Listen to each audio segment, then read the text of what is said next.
Hey guys, welcome back. This is Tina from Plan a Little Farm Life, and today I want to share with you something that I'm really excited about.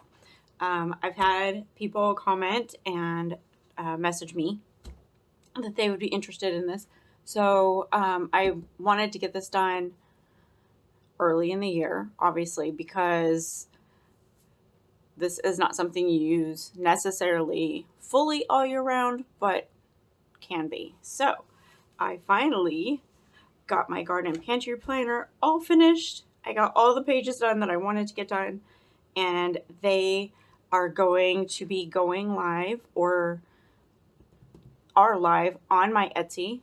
So there will be a link in the box below. There will also be a coupon code down below for YouTube viewers.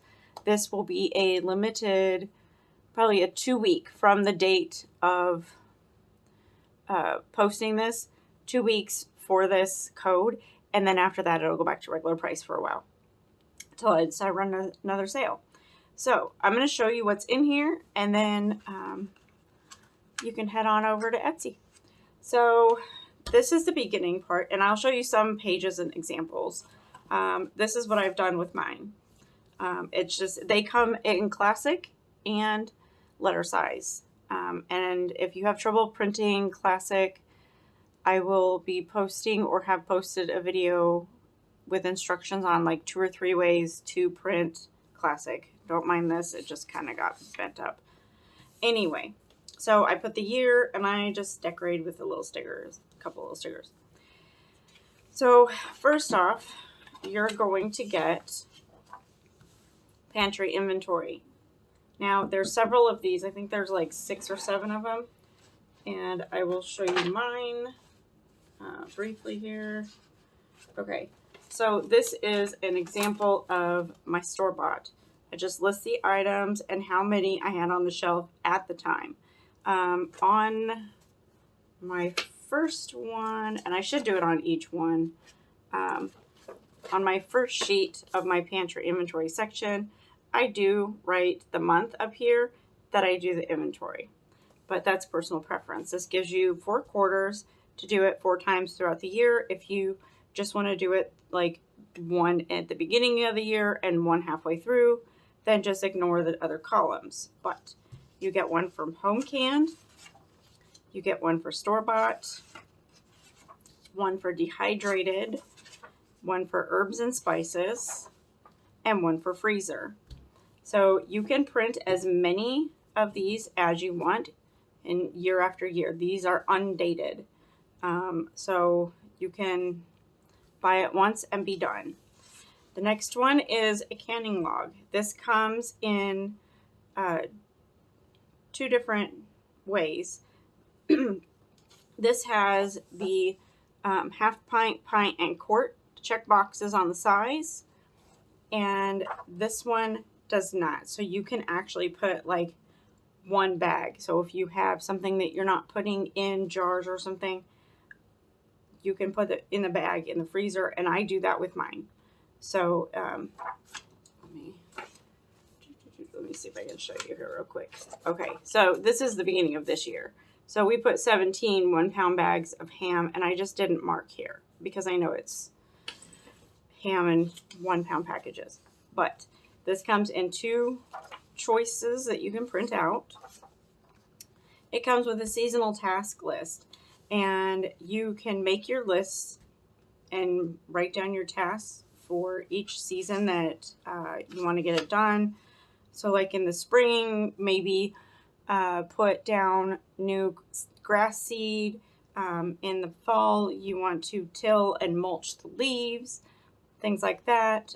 So winter, you might want to start shopping for things that you're going to need in the spring and summer. They're going to be lesser price in the winter than they are in the spring and summer. So keep that in mind. This is a 2024 garden layout grid. Now you can set the directional and lay out your garden. I will show you this past years. This is what I did with mine. I measured our garden so I know how big it is. And then I just put down what we planted and where, and the gray is just kind of help offset the sections that we had. So it's very easy. You don't have to do anything fancy. I have done fancy in the past. So you get the dated 2024, and then you get an undated option in the same file. Then you have harvest log. Now this I did because I wanted to keep things in one area to figure out how much I was bringing into preserve and how much we harvested. Now, we're not going to get everything because when we pull stuff from the garden to make dinner, you know, we're not going to mark it down. But the idea with this is you put like tomato or zucchini or whatever, and then you put the date, the quantity, and you either have a half bushel, or each. So zucchini, you're going to put, I pulled in 7 zucchini. With tomatoes, you might pull in a half bushel at a time. Looking back on this individualized list is also going to give you an idea of when, pattern-wise, each year, your garden for your area has its big burst for each harvest for each type of produce that you have. So with this, you're going to get the decorated one, and then you're going to get a minimalistic one. And I've done this because I know some people like the decor, some people like the minimal, and some people just like to decorate it themselves, which is fine. So then you have garden and herb shopping list. You put your items here, you put where you're getting them, how much it cost, when you ordered, and when you received. So this also tells you not only a list of what you have, but how much it cost you from year to year and how long shipping took. And also make sure you receive everything you order. That also comes in a minimalist undecorated. And it also comes with, now I printed mine back to back so that it would look like, you know, this. But it comes with an extension list for a second page. Then there's the garden tools and supplies. We are already starting our list. We know what we're going to need. So we're already starting our list. We're starting to plan where we're going to buy them and when. So you put the item, where you want to get it from, how much it's going to cost, again, when you ordered and when you received it. This will also help you determine, you know, and sometimes you need multiples of things, but it'll determine how fast or when was the last time you bought this. Why I bought this, but it ended up breaking. So then you can go back and say, oh, I bought it from here. Now, depending on the quality of your item, that may or may not help, and it tells you how long you've had your tools. So that kind of gives you an idea. So there's the decorated and undecorated. And then we have the seed planting tracker. So there's the seed or plant, when you planted it or sown the seeds, when it sprouted. So, you know, you're keeping an eye on your garden. And if you transplanted it, when you transplanted it, and then the success rate. So if you have, say, 10 tomato plants and only 8 of them come up and you transplant them, you're going to write all that down, but 8 of them come up, then you have an 80% success rate. And that'll just give you an idea. If you're planting from seed, this is really helpful for, you know, historically with your garden and your methods of seed. So there's that and the undecorated.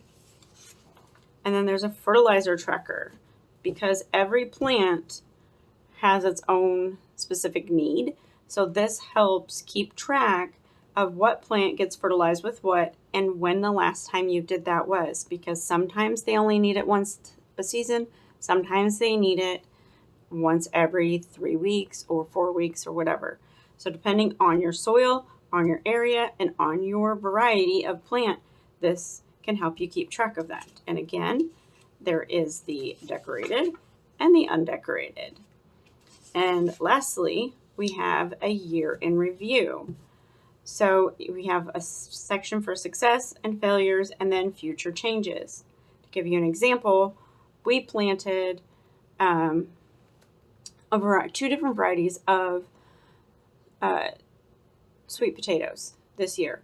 Now, we, had never done it before. So the success was that we got them to sprout and we got them to go into the ground. Now, the failure was did not pick the right variety. So we need to pick the right variety because we tasted it and to me, it wasn't worth canning. So we did not save them. It was an example or a trial. So it was a test. That's the word I was looking for. It's a test. So we thought we would try it, and it worked, but not in the way that we had planned it to. So future changes would be to pick a different variety and maybe harvest later because they came out quite small, and we learned that we could have left them in the ground a little bit longer, and they probably would have maybe not grown as big as the store ones, but they would have been probably bigger than they were. So there is that. And so these are going to be in the store. I will have this as a full file that you can purchase in classic or letter. And then there will be another listing if you want just the home food preservation pages. You don't want the garden stuff. You just want the home preservation. You'll get the inventory pages and the canning logs. So that will be, I think it's 7 pages. So this will be one file, and then this will be one file. So try to make it as versatile as possible. I'm excited because I've been able to start using mine already. So if you like this, please give this a thumbs up, and don't forget to subscribe. Go down in the box below, click the link, use the code for the next 2 weeks, and that'll give you a discount, and I will see you on the next video. Thanks for watching.